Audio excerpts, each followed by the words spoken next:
Todos los países del mundo en estos momentos están reformando la educación pública. Existen dos razones para ello. La primera es económica. La gente está intentando resolver cómo podemos educar a nuestros niños para que ocupen su lugar en la economía del siglo XXI. ¿Cómo hacemos eso? Si ni siquiera podemos anticipar cómo será la economía al final de la próxima semana, como esta reciente crisis lo está demostrando. ¿Cómo hacemos eso? La segunda razón es cultural. Todos los países del mundo están intentando resolver cómo podemos educar a nuestros niños para que tengan sentido de identidad cultural, para poder legarles los genes culturales de nuestras comunidades y a la vez formar parte del proceso de globalización. ¿Cómo cuadramos ese círculo?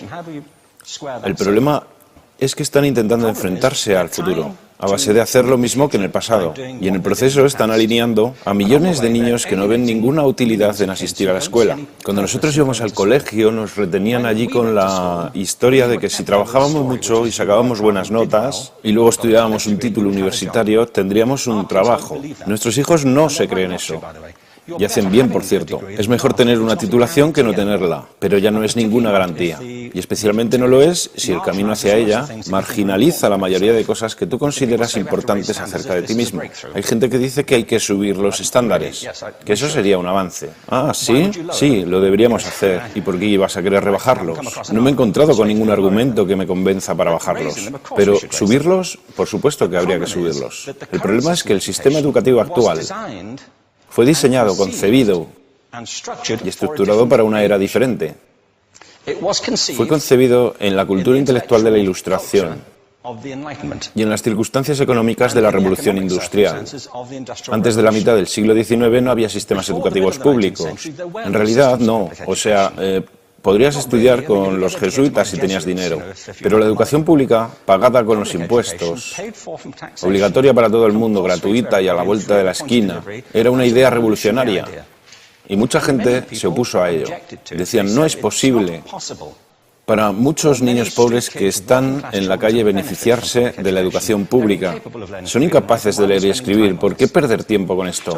Y también se asienta sobre una serie de suposiciones sobre la estructura social y la capacidad de las personas. Fue dirigido por el imperativo económico de aquel momento, pero a lo largo de todo ello se infiltró el modelo intelectual de la mente, el cual era esencialmente la idea que la Ilustración tenía sobre la inteligencia. La auténtica inteligencia consistía en cierta capacidad para el razonamiento deductivo y un conocimiento amplio de la cultura clásica. Se podría resumir en capacidad académica. Y esta idea está fuertemente enraizada en la reserva genética de la educación pública. El creer que hay dos tipos de personas, académicas y no académicas, y la consecuencia de eso es que mucha gente brillante se creen que no lo son porque han sido evaluados siguiendo este concepto de mente. Así que tenemos dos pilares gemelos, el económico y el intelectual. Y desde mi punto de vista, este modelo ha causado caos en la vida de mucha gente. Ha habido gente que se ha beneficiado maravillosamente de él, pero la mayoría de la gente no. En lugar de beneficiarse, sufren de esto. Una epidemia moderna, mal ubicada y también ficticia. Esta es la plaga del síndrome de déficit de atención e hiperactividad, TDAH. Este es un mapa de la incidencia del TDAH en Estados Unidos. El mapa de prescripciones médicas para el TDAH. No me malinterpreten. No quiero decir que el síndrome de déficit de atención no exista. Yo no tengo la formación necesaria para ello. Sé que la amplia mayoría de psicólogos y pediatras creen que sí, pero aún es un tema a debatir. Lo que sí me consta es que no se trata de una epidemia. Estos niños están siendo medicados tan rutinariamente como a mi generación nos quitaban las amígdalas, por los mismos motivos caprichosos y por la misma razón, la moda de la medicina. Nuestros hijos están viviendo en el periodo más intensamente estimulante de la historia de la Tierra. Están siendo acosados con información y les están reclamando su atención desde todos los medios. Los ordenadores, los iPhone, las vallas publicitarias y cientos de canales de televisión. Y nosotros les penalizamos por distraerse. ¿Distraerse de qué? Cosas que son un aburrimiento, en la escuela sobre todo. Me parece a mí que no es totalmente una incidencia el hecho de que la incidencia del TDAH haya crecido paralela al incremento de los test estandarizados. A estos niños se les está dando cosas como Ritalin, Adderall, a menudo medicación bastante peligrosa, solo para hacer que se concentren y se calmen. Pero según esto, el déficit de atención aumenta al ir al este de este país. La gente empieza a perder el interés en Oklahoma.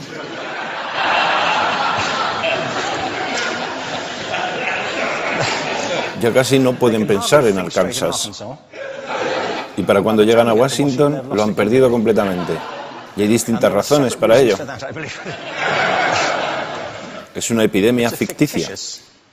Si lo piensas, las artes, y no quiero decir que sea exclusivo de las artes, creo que también es cierto para las ciencias y para las matemáticas, pero permítanme hablar en particular de las artes, porque ellas son las víctimas de esta mentalidad en especial.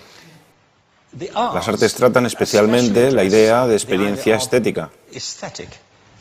Una experiencia estética es una en la que tus sentidos están funcionando a su máxima capacidad. Cuando te hallas presente en el momento actual, cuando vibras con la emoción de lo que estás experimentando, cuando estás plenamente vivo. Y la anestética es cuando cierras tus sentidos y te atontas ante lo que está sucediendo. Y muchos de estos medicamentos hacen eso. Estamos haciendo pasar a nuestros hijos por el sistema educativo a base de anestesiarlos. Y yo creo que deberíamos estar haciendo exactamente lo contrario. No deberíamos adormilarlos, sino despertarlos para que vean lo que sucede en su interior. Pero el modelo que tenemos es este. Yo creo que tenemos un sistema educativo modelado del interés de la industria a su imagen y semejanza. Les daré un par de ejemplos. Las escuelas aún están organizadas como si fueran fábricas. Tienen timbres que suenan, instalaciones separadas, están especializadas por asignaturas. Aún educamos a los niños por lotes. Les hacemos pasar por el sistema según su grupo de edad. ¿Por qué hacemos eso? ¿Por qué suponemos que lo más importante que los niños tienen en común es su edad? Parece como si lo más importante de ellos fuese su fecha de fabricación, ¿no? Bueno, yo conozco niños que son mucho mejores que otros niños de su edad en distintas disciplinas, o en diferentes momentos del día, o que son mejores en grupos pequeños, o en grupos grandes, o que simplemente trabajan mejor solos. Si te interesa el modelo de aprendizaje, no puedes empezar con esta mentalidad de cadena de montaje. Se trata esencialmente de una conformidad. Cuando ves el incremento de los exámenes estandarizados y de los currículos estandarizados, todo se basa en la estandarización. Yo creo que tenemos que ir justamente en la dirección opuesta. Esto es lo que quiero decir cuando hablo de cambiar el paradigma. Hay un estudio estupendo que se ha hecho recientemente acerca del pensamiento divergente. El pensamiento divergente no es lo mismo que la creatividad. Yo defino la creatividad como el proceso de tener ideas originales que tengan valor. Pensamiento divergente no es sinónimo de creatividad, pero es un componente esencial de la misma. Es la capacidad de ver montones de respuestas posibles a una cuestión. Montones de maneras diferentes de interpretar una cuestión. Pensar lateralmente, como lo llamó Edward de Bono. No pensar solamente de manera lineal o convergente. Ser capaz de ver múltiples respuestas y no solo una. Así que yo diseñé un test para esto y voy a inventarme un ejemplo. A la gente se le puede preguntar cuántos usos se le ocurren para un clip. A la mayoría se les ocurren unos 10 o 15. A la gente que se le da bien se le pueden ocurrir 200. Y lo hacen porque preguntan, ¿el clip podría estar hecho de goma y medir 60 metros? ¿Tiene que ser un clip tal como lo conocemos? Bueno, pues diseñé el test y lo probé con 1.500 personas. En un libro titulado Más allá del punto de ruptura, y en el protocolo del test, si superabas una puntuación determinada, se te consideraba un genio del pensamiento divergente. Así que quiero preguntarles, ¿qué porcentaje de la gente que hizo el test puntuó como genio en pensamiento divergente? Y debo decir una cosa más acerca de ellos. Eran niños de jardín de infancia. Así que, ¿qué opináis? ¿Qué porcentaje de genios?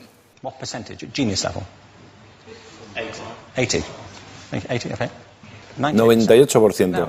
Bueno, la cuestión es que era un estudio longitudinal, así que los mismos niños volvieron a hacer el test 5 años después, en edades entre 8 y 10 años. ¿Qué pensáis? ¿50%? Volvieron a hacerles el test otra vez, 5 años más tarde, cuando tenían entre 13 y 15 años de edad. Y se observa una tendencia, ¿no?